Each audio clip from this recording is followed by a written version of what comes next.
Aegon the Uncrowned found himself surrounded on all sides by his uncle's forces. Just south of the God's Eye, he found Davos Darkling of the Kingsguard, with forces from the capital blocking his path, even as reports of Lord Merryweather and Caswell's forces advancing from the south, and Lord Tully and Harroway from the north. Prince Aegon commanded his men charge Darkling, hoping to break his line before the other loyalists could assault his flank.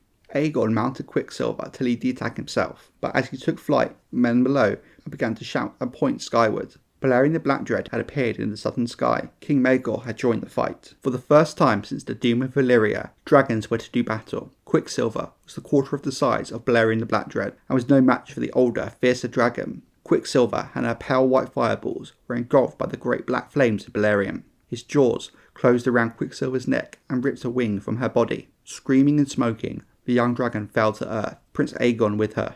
The battle below was just as brief. Once Aegon was dead, the rebels, seeing their cause doomed, mostly fled, but they were surrounded and there was no escape. By the end of the day, 2,000 of Aegon's men were dead, with Maegor only losing 100. The notable dead include Melanie Piper, friend of Rhaena, along with all her brothers, and on the king's side, Sir Davos Darkling of the Kingsguard. 6 months of trials and executions followed. Only the king's mother, the Dowager Queen Visenya, could persuade Maegor to spare some of the lords, stripping them of lands and titles. One key person not killed or captured was Rhaena Targaryen, the sister and wife of Prince Aegon. She remained at Pink Maiden Castle with her twin daughters and her dragon Dreamfire. It's debatable if Rhaena would have changed the course of the battle, as Dreamfire was still a young dragon and Rhaena no fighter. When word of the battle reached Rhaena, she took the news in a stony silence. Fearing her uncle's wrath, she gathered her daughters Arya and Rhaella and fled to Fair Isle, where its new lord, Mark Farman, who had lost his father and elder brother in the battle, gave her sanctuary, and swore no harm would come to Rhaena or the girls. For a year, the people of Fair Isle looked eastwards, waiting for a sight of Balerion's dark wings, but Maegor never came. The king returned to the Red Keep, where he grimly set out, getting himself an heir.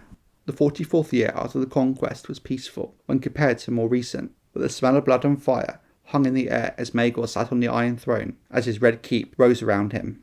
His court was grim and cheerless, even with the presence of 3 queens, or maybe because of it. Each night he'd summon one of his wives to his bed, yet he still remained childless, with no heir other than the sons and daughter of his brother.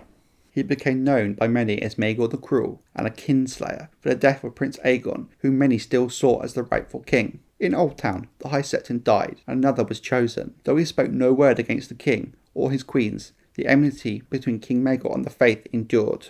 Hundreds of poor fellows had been hunted down and slain, but thousands more still roamed the woods and the wild places of the 7 kingdoms.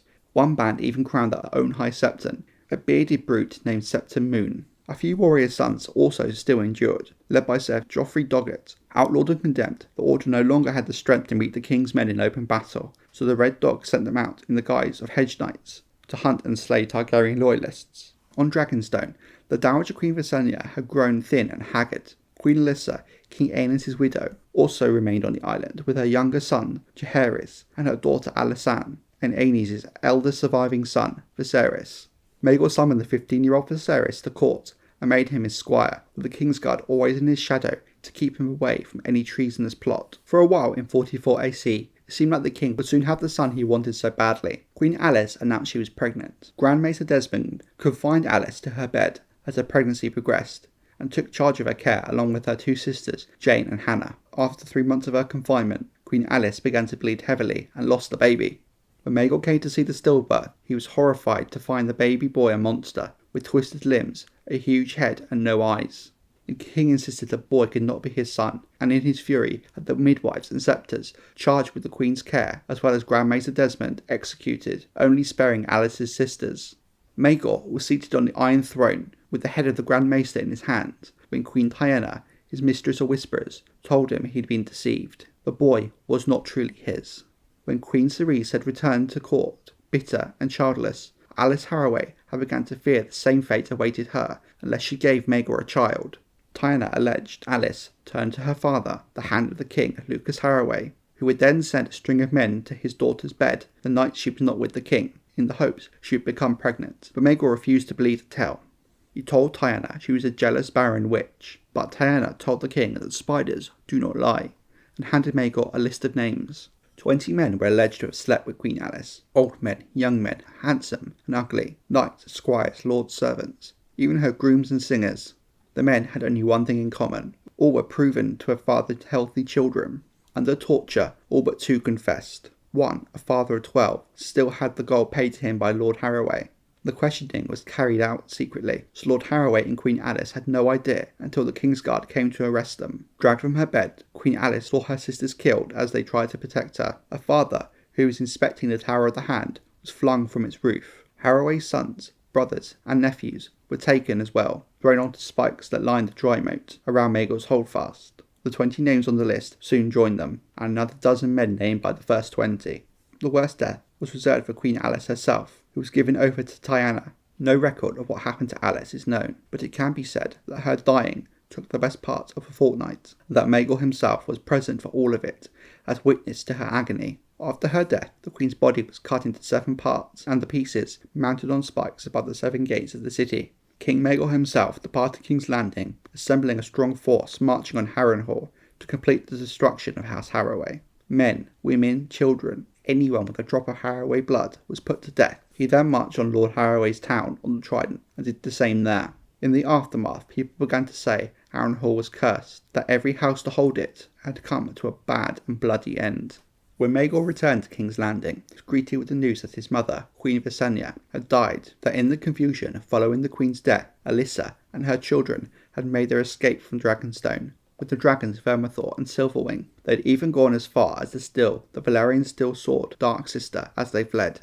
Maegor ordered his mother's body burnt, her bones and ashes interred beside those of Aegon the Conqueror. He then sent his Kingsguard to seize his squire, Prince Viserys. He ordered him chained up in a black cell, and asked where his mother had gone. Sir Owen Bush, a knight of the Kingsguard, protested that the boy might not know where his mother had gone. Prince Viserys did not know where his mother had gone. After 9 days of questioning, he died. His body was left out of the ward of the Red Keep for a fortnight at the king's command. When his mother did not come to collect the body, Maegor consigned his nephew to the fire. The prince was 15 years old when he was killed, and had been much loved by the small folk and lords alike. In 45 AC, construction finally came to an end on the Red Keep. King Maegor celebrated its completion by feasting the builders and workmen who had laboured on the castle, sending them a wagon load of strong wine and sweetmeats. Afterwards, the king's knights moved in and put all the workmen to the sword, to prevent them from ever revealing the Red Keep's secrets. Their bones were interred beneath the castle they built. Not long after the completion of the castle, Queen Cerise was suddenly taken ill and passed away.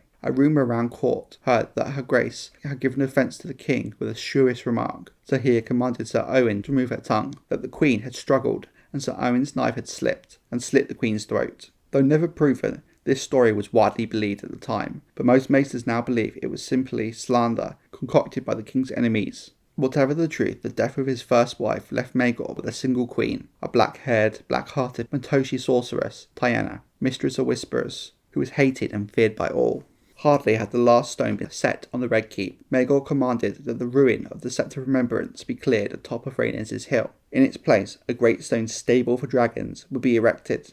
Thus he commanded the building of the Dragon Pit. Perhaps unsurprisingly, it proved very difficult to find builders, stonemasons and labourers to work on the project. So many men ran off, the king was finally forced to use prisoners from the city's dungeons as his workforce, under the supervision of builders brought in from Myr and Volantis. Late in the year 45 AC, King Maegor took to the field once again to continue his war against the outlawed remnants of the faith militants. In the great woods south of the Blackwater, the king's forces hunted down scores of poor fellows who had taken refuge there, sending many back to the wall, and hanging those who refused to take the black. The leader, a woman known as Poxy Jane Poor, continued to elude the king, until she was at last betrayed by 3 of her own followers, who received pardons and knighthood as their reward. Maegor sentenced Jane to death. Her followers attempted to rescue her, led by Sir Horace Hill, but they were easily defeated by the king's men.